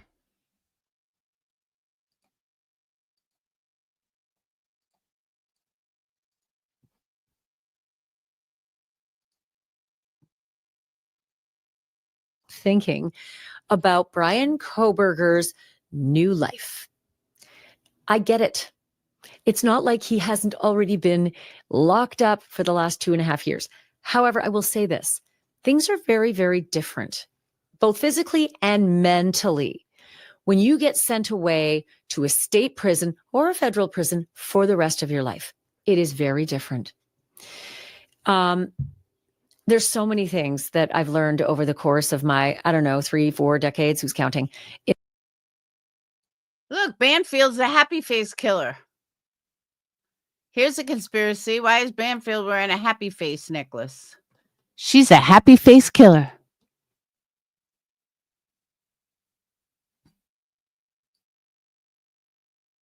In this business. But when I met Larry Levine, I started to learn way more than I thought existed about prison life because Larry has lived it. He's been in 11 different institutions. And he took his knowledge when he got out and he did what we all hope, inmates will do. Make something of your life, right? He did. He made something of his life. And he runs a business now where he trains people who are going to prison for how to be an inmate, right? How to get through the system, what to expect, what not to fear, what to fear. Larry has a business called Wall Street Prison Consultants, and he has written a couple of books, very good books, Mastering the Art of Survival. The book before that was Lies My Lawyer, admitting and confessing to his horrendous murders of those 4 kids in Idaho. I wondered what's it going to be like for him, not only day to day, and what hits you. You're like, pine box. But there's so much at stake, and there's so much pretty soon, right? It's the end of this month. For me, what Brian Kohberger is about to face just on day 1, just on the transfer date when he goes from the county jail to a state prison. Walk me through day 1. All right. Well, they're going to grab his ass out of the county jail, probably at dark 30, whatever time, put him on a transport bus. Maybe there's some other county jail inmates going to state prison. His whole way there, anxiety, his heart's going to be beating. He doesn't know what to expect. And remember, where he's at now is a county jail. It's a detention center. Well, prison is an entirely different world of its own. So as the bus is rolling down the highway and he gets closer and closer, his anxiety level is going to go up. Finally, Does it really? You know, that. you can feel that? Oh, you know that it's getting closer? Ash, I've been in 11 different prisons, remember? I know what goes through your head. Yeah, you can see it from a distance because this is a maximum security. He's not going to a kiddie camp somewhere. So good mile away. I mean, you're going to see the wall, the fence, whatever it is. And as you get closer, that wall is going to get bigger and it's going to get taller. And he's going to realize I'm going to be here for the rest of my life, which I don't think will be that long because I think somebody's going to kill him probably. But he's going to know that that's his new home for the rest of his life. They're going to bring him in. They're going to strip search him, make him cough. They're going to look up his butt, make sure he doesn't have a machine gun in there or anything. And then they're going to bring him into what's called R&D, receiving and discharge. They're going to fingerprint him. They fingerprint everybody because they have to make sure it's really him, even though they know it's him. They'll fingerprint him. They'll take his picture. They'll give him an ID card. And they're going to run him through orientation where they're going to talk to him about the institution. They're going to give him some uniforms. Probably, I'm saying probably because I've seen it different ways at different facilities. They're going to give him a physical, find out what kind of medical condition he's in.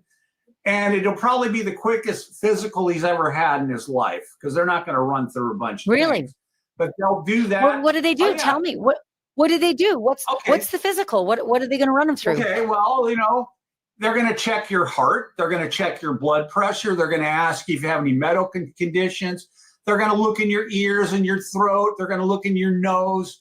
They're going to ask you if you have problems going to the bathroom. Are you constipated? He'll probably be constipated when he gets there just from nerves. They're going to run him through like a whole checklist, just like you went to the doctor. They're going to run, or anybody, they're going to run through all this, and they're going to determine what his physical condition is. Because he may end up having a job. I say may, because they may have him in isolation. Larry, maybe, yeah. Is it like a medical exam room that we all go into for the physical, or is it something very frightening and clinical and gray? Well, okay, it's like you're going into a medical exam room, except they don't have all the shit along the walls. They've got a door that locks, and there's a place for a cop to sit there with the nurse or whoever. It's like a sparse room, but it has an examination table on it. So it's very, very brief. He's not really going to be left alone in there. Although I suppose if they had to, they could use it as a holding cell. But they'll run him through this, and then he gets to meet the shrink. That was always my favorite part, because I'd fuck with the shrinks endlessly. So he's going to meet the shrink, and they're going to ask him, do you have problems sleeping? Do you wet the bed? Do you have bad dreams? Do you want to kill anybody? I loved it when they asked me, do you want to kill anybody here? And I go, where? Here? I'd look around the room. I said, well, I don't see anybody here I want to kill. She goes, would you tell me if you were going to? I go, no. But anyway, so they'll run him through the psychological test. They'll run him through the medical test. Then they need to classify him, which is actually pretty easy to do because he's never fucking getting out. So what's really to classify? Gee, they may PC him. You know what PC is, protective custody? Protective custody. Well, my sources within the inmate rumor mill say that, the families are upset that he took a plea and they're not going to kill him. Well, the rumor is among people that I know that he's going to get some jailhouse justice. You know what that is? Well, I know what I think it is, but you give me the real story. Jailhouse justice means that someone's going to kill him in there. Somebody's going to want to take a name. First of all, the majority of these people, Ash, they're never getting out. They're not. They're serving life sentences. They're serving 30 years. They're not really getting out. Okay, what are they going to do? They can't lock them up again. So somebody's going to want to get a name for themselves. And they'll put out a hit on him. They'll kill him. They'll get a lot of. All right. So just to clear up some facts, this guy did not go to prison 11 times. He got arrested once. He was arrested by the FBI for trafficking, racketeering, and what was the other one? Securities fraud, drug trafficking, fraud, and racketeering, obstruction of justice. He was sentenced to 10 years, and in that 10 years, he was shuffled around in 11 different prisons. He's making it out like he got arrested 11 times. No, he got arrested one time. What's called street cred for doing that, a lot of respect. And it's possible that someone on the outside could pay someone who has a family member, let's say a family member of one of the dead kids, knows somebody that knows somebody who knows someone in there. So some money changes hands and they put a hit out on him and, they turn him off like a fucking light switch. He's dead. He's a target, a perpetual target. He's going to have to watch his back. He's not a scary guy. He may end up being someone's bitch for all we know. Someone will put a wig on him. Who knows? But the guy. Let me ask you this, because I also think jailhouse justice isn't just that he's got a hit on him to kill him. It's also that somebody wants to shank him so he knows what it felt like, what he did to the kids. Could be. Remember that these people in there, none of them, well, I shouldn't say none of them, a great deal of them are not mentally stable anyway. So that's highly possible. Maybe somebody will shiv him or something. That is part of jailhouse justice. I've seen people get stuck before. I've been in 3 different prison riots, so I've seen all this shit. But I predict within a year or less that he's either going to be dead or he's going to be physically injured in some way. Then they'll transport him, take him to a real hospital, and they'll let him stay there and get well and all this bullshit. Finally, they'll move him back over to the prison, back to Boise, and he'll be in protective custody for the rest of his life because they won't be able to put him in general population. They're going to consider that like a threat to the institution itself. I mean, it is what it is. So, I sent him in my book. I wonder. Hold on. To help him let me ask you, Prison Politics 101. Let me ask you this, Larry. And by the way, everybody, Prison Politics 101 is just one. I already mentioned this in the intro, but it's one of Larry's books. He has another one, Lies My Lawyer Told Me. He's got a whole array, all great reading from somebody who's lived it, walked in the shoes. But Larry, I thought if he were on death row, he would effectively be sort of in PC. He's not on death row. So what kind of PC would he be in, considering he's so high profile, but he is a lifer? He's a lifer. So they're not going to put him on death row, but they have, even within a maximum security facility, death row sits by itself because those people have limited contact with people. They're not going out to the yard or anything. I mean, there's a possibility that Kohlberger can go out to the yard with a bunch of other lifers, a bunch of other people serving 40 years. But putting him in PC means that he's going to be living in a cell. Essentially, imagine living in your bathroom for the rest of your life, and you're only getting out a few hours a day or a few hours a week, and you're going nuts, and you're living. I don't know if they have TVs in there or not, but the only solace you have is maybe your knockoff Sony Walkman radio or something. He's reading my book, whatever, getting magazines, newspapers. So he's going to have a hectic life. I mean, he'll also get, and I talked to you about this at one point on one of the episodes on News Nation. He's going to get groupies. He's going to get remember how Charlie Manson had all these women? The Menendez he already brothers, has that's them. what we talked about. Yeah, he already had them in the Moscow lockup. There was already this group of crazy. And listen, they're still there. They think that somebody else did it. They think he's innocent. Yeah, well, could be, but what do I know? But the point is, no, not could be. That was an interesting comment. Who knows? What do I know? That's an interesting comment. He committed the murders, and he admitted it in court. Okay, I'll give him the benefit of the doubt. I believe he did it, but who knows? A spaceship could land also outside your house. But at any rate, he's going to have all these groupies, a shitload of groupies. They're going to want to marry him. They're going to want to have his baby. They're going to want to try to help him escape. They're going to put money on his commissary books. So in one aspect, on the outside, he's going to have a following of people that think he's a celebrity. The people on the inside are going to think he's a piece of shit. He can't do, let's use Diddy as an example. Diddy has money. He has influence. He can help people out on the inside. He's making friends, I'm sure of it. What could Brian Kohlberger possibly do for anyone on the inside? Nothing. Zero people. Zero. And hell, maybe he'll have some money left over in his trust account after they kill him, and that could go to the victims' families. They'll put it in a victims fund. That's what I see. Yeah. You know, it's funny when you say, what can he do? What can he offer anybody? Even Murdoch could offer legal help to fellow inmates. He could say, look, I'll work on your appeal for you. He's valuable. He has value for the rest of his life to every inmate that walks through that facility. But Kohlberger has criminal justice. I don't know what that's going to do for anybody who's already locked up. Well, I suppose that means he could get a job, or he could have gotten a job. At one point, he was working in psychology or something, examining why people commit crimes.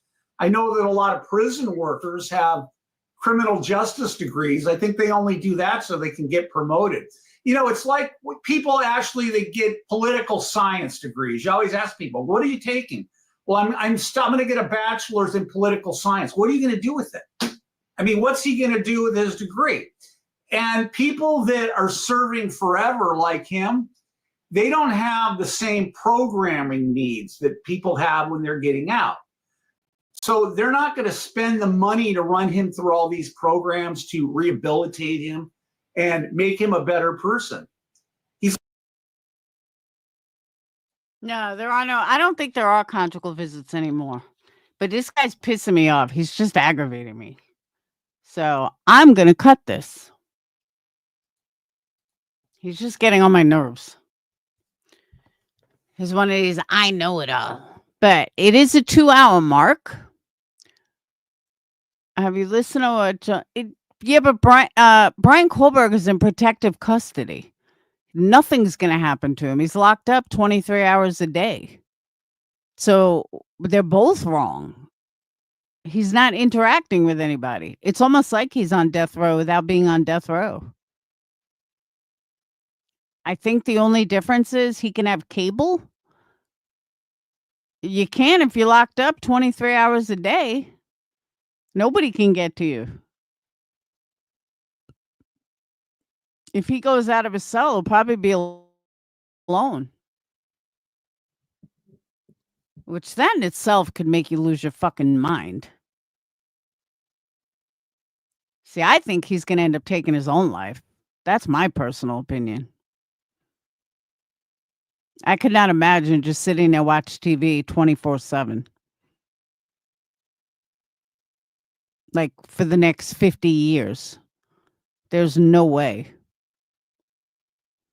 Yeah, that's true. But I don't my thing is, everyone that's in a max security has killed someone. So what makes one different than the other? Many of them kill kids, kill women. You know, they always say, oh, they don't like people that kill women. Well, who the fuck else do they kill? Half the people in prison kill their wife. So you're only good in prison if you kill the supermarket guy. I mean, it's so stupid. So, all right, I'm going to get off, though. I want to thank everyone for being here. I agree, being trapped. Helps to explain how others will want him to join them. That there's a difference when other inmates know that Brian isn't afraid to shank someone, which is their weapon in prison.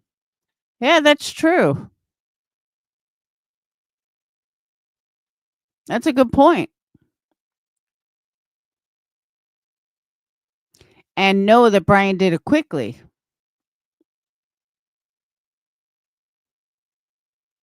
I don't know. His autism may have something to change that. I don't think he will go insane. I don't know. But that's the other thing that makes me think maybe, just maybe, he didn't do it. Why not say anything? Why not? If you're going to admit guilt, then just fucking admit it. You're already guilty. So where's the stuff? He just left out every detail, and I don't know. I can't say I'm 100% believe that, 100% I'd put money down that he's guilty. I don't know. I wouldn't go down the conspiracy that these others are going down. Do I think he's guilty? Yeah, I bet he's guilty. But there's too many things that make me question 100% guilt. Like, I know that Mackenzie, she's 100% guilty. I know Lori Vallow, 100% guilty. I would put money down that it's guilty. But Brian Kohlberger, not so sure. I would not put money down on it. Too many inconsistencies, too many questions. I don't know. Too many odds are in play. I don't know. I wouldn't say 100%. Too many questions, too many factors, too many things that don't point to guilt. But maybe they got something else up their sleeve. Maybe Anne has something up her sleeve. I don't know. Maybe a lawyer contacted him and said, plead guilty and we'll get you on appeal. Who knows? That's a possibility too. Just plead guilty and we will get you.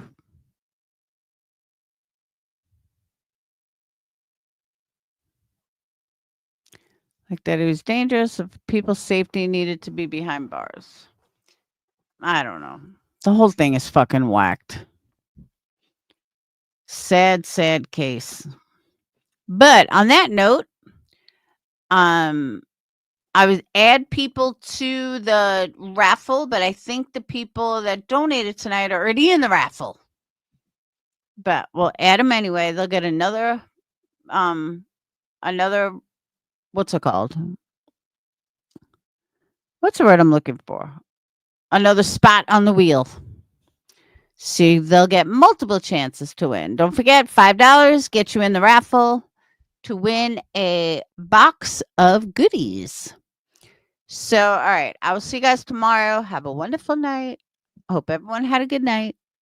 Peace. Thank you guys for super chats, PayPals, memberships, Cash Apps, and everything in between. Have a good night, guys. Don't get in trouble.